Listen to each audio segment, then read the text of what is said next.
ായിരുന്നു സമത്വം എന്നത്. എന്നാൽ ഞാനും നിങ്ങളും പണ്ഡിതനെന്നോ പാമരനെന്നോ വ്യത്യാസമില്ലാതെ, ധനികനെന്നോ ദരിദ്രനെന്നോ വ്യത്യാസമില്ലാതെ, സകലാംഗനെന്നോ വികലാംഗനെന്നോ വ്യത്യാസമില്ലാതെ, സവർണനെന്നോ അവർണനെന്നോ വ്യത്യാസമില്ലാതെ, സ്ത്രീയെന്നോ പുരുഷനെന്നോ വ്യത്യാസമില്ലാതെ പ്രായപൂർത്തിയായ ഒരു വ്യക്തിക്ക് ഇന്ത്യയുടെ മണ്ണിൽ ഇന്ത്യയിലെ മാതാപിതാക്കളുടെ ശിശുവായി ജനിച്ചു എന്ന ഒറ്റ കാരണത്താൽ അച്ഛനാരെ അമ്മയാരെ എന്ന് രേഖകളിൽ എഴുതപ്പെടുത്തുന്നതിന് മുമ്പേ ഈ മണ്ണിൽ ജനിച്ചു എന്ന ഒറ്റ കാരണത്താൽ ലഭിക്കുന്ന തുല്യതാവകാശം, അത് നമ്മുടെ പൗരത്വാവകാശവും നമ്മുടെ വോട്ടവകാശവുമാണ്. പ്രധാനമന്ത്രി മുതൽ താഴേക്കിടയിലുള്ള ഏതൊരു വ്യക്തി വരെയും തുല്യനായി സമനായി ക്യൂ നിൽക്കുന്ന ഏക സ്ഥലം പോളിംഗ് ബൂത്താണ്. ഇന്ത്യ മഹാരാജ്യം അനേകം നാട്ടുരാജ്യങ്ങളുടെ സംഭാവനയായിരുന്നു. അലാവുദ്ദീൻ ഖിൽജി മുതൽ ഔറംഗസീബ് വരെ 700ഓളം വർഷക്കാലം മുസ്ലിം ആധിപത്യം അനുഭവിച്ചിരുന്ന രാജ്യമായിരുന്നു. 500-ൽ പരം വർഷം ദിവസം ആ തെരഞ്ഞെടുപ്പിന്റെ ചെലവിനെ കുറിച്ച് പേപ്പറിൽ വന്നു. ഏതാണ്ട് 60,000-70,000 കോടി രൂപ ഈ തെരഞ്ഞെടുപ്പ് പ്രക്രിയക്ക് ചിലവാക്കപ്പെടുന്നുണ്ട്. ഗവൺമെന്റ് നേരിട്ട് ചിലവാക്കുന്നതല്ല, എല്ലാം ചേർത്ത്. അപ്പോൾ അത്രയ്ക്ക് ബൃഹത്താണ് ഈ തെരഞ്ഞെടുപ്പ് പ്രക്രിയ. അപ്പോൾ വളരെ അഭിമാനത്തോടു കൂടി നമുക്ക് പറയാൻ കഴിയും, ഈ തെരഞ്ഞെടുപ്പ് പ്രക്രിയ തന്നെ അത് ഇന്ത്യൻ നാഷണൽ കോൺഗ്രസിൻ്റെ സംഭാവനയാണ്.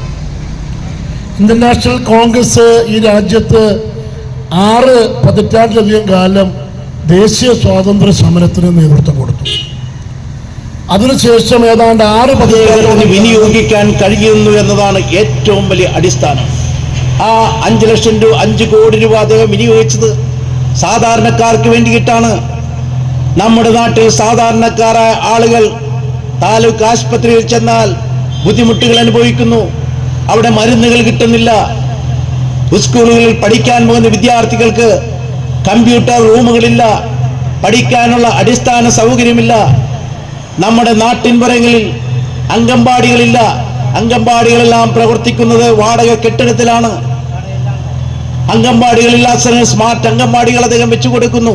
ഞാനിത് സൂചിപ്പിച്ചത് ഒരു മേഖലയിൽ അദ്ദേഹത്തിന് 5 കോടി വെള്ളം എത്തിക്കാനല്ല, ആ 5 കോടി ഈ നാട്ടിലെ മുഴുവൻ ഉപകാരപ്രദമാകുന്ന രീതിയിൽ ഇവിടെ ഈ നാടിന്റെ വികസനം മുന്നിൽ വെള്ളം എത്തിക്കാനല്ല, ഈ നാട്ടിലെ വിദ്യാഭ്യാസ സ്ഥാപനങ്ങൾക്ക് ഈ നാട്ടിലെ മുഴുവൻ ജനങ്ങൾക്കും ഉപകാരപ്രദമാകുന്ന ഈ നാട്ടിലെ പാവപ്പെട്ട ഈ നാടിന്റെ വികസനം മുന്നിൽ കൊണ്ടുവേണ്ടി വിവിധ മേഖല സ്ഥാപനങ്ങളാണ് സൗകര്യങ്ങൾ ഒരുക്കാനാണ് നാട്ടിലെ അദ്ദേഹത്തിന് വേണ്ടി 5 കോടി പാവപ്പെട്ടവരുടെ മക്കൾ പഠിക്കുന്ന ചെറിയ നമ്മുടെ തൊട്ടടുത്ത പ്രദേശമായ അങ്ങനെ വിവിധ മേഖലകളുടെ അടിസ്ഥാന സൗകര്യങ്ങൾ ഒരുക്കാനാണ് അദ്ദേഹത്തിന് കിട്ടുന്ന 5 കോടി രൂപ അദ്ദേഹം ആംബുലൻസ് അനുവദിച്ചു കൊടുത്തിട്ടുണ്ട്. നമ്മുടെ തൊട്ടടുത്ത പ്രദേശമായ അടിസ്ഥാന സൗകര്യം സ്കൂളിൽ അദ്ദേഹം 2 ലക്ഷം രൂപ അദ്ദേഹം അനുവദിച്ചിട്ടുണ്ട്. തൊട്ടടുത്ത ഒരു അനുവദിച്ചു കൊടുത്തിട്ടുണ്ട്. അദ്ദേഹത്തിന്റെ അടിസ്ഥാന സൗകര്യം ഒരുക്കാൻ 15 ലക്ഷം രൂപ അദ്ദേഹം മുഴുവൻ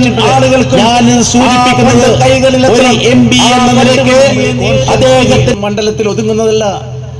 അദ്ദേഹം 7 അസംബ്ലി നിയോജക മണ്ഡലം അടങ്ങുന്ന ഒരു പാർലമെന്റ് നിയോജകം അദ്ദേഹം പ്രതിനിധാനം ചെയ്യുന്നത്. അങ്ങനെ ഒരു MP എന്ന നിലയിൽ അദ്ദേഹത്തിന് കിട്ടുന്ന ഒരു വർഷത്തിൽ അനുവദിക്കുന്ന 5 കോടി രൂപ 1 രൂപ പോലും പാഴാക്കാതെ ഈ 7 അസംബ്ലി നിയോജക